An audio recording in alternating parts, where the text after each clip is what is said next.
అందరికీ ప్రైజ్లో.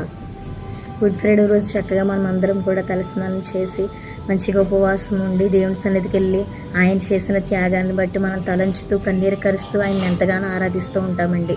కానీ మనం ఆలోచించినట్లయితే ఒక గుడ్ ఫ్రైడే రోజే కాదు, కానీ ప్రతి క్షణము కూడా ప్రతిరోజు మనం మోకాళ్ళుని ఆయన దగ్గరికి వెళ్ళిన ప్రతిసారి ఆయన మన కొరకు చేసిన త్యాగాన్ని బట్టి విరిగి నలిగిన మనస్సు గలవారమై చక్కగా కృతజ్ఞతా హృదయం గలవారమే ఆయన్ని మనం ఆరాధించినప్పుడు, ఆయన మన కొరకు ఇంతటి త్యాగాన్ని చేశారని, ఇంత గొప్ప జీవితాన్ని మనకు అనుగ్రహించారని మన కృతజ్ఞతా భావం కలిగి మనం జీవించి ముందుకు కొనసాగబడినప్పుడు మనం చూసి దేవుడు ఎంతో సంతోషపడతారండి.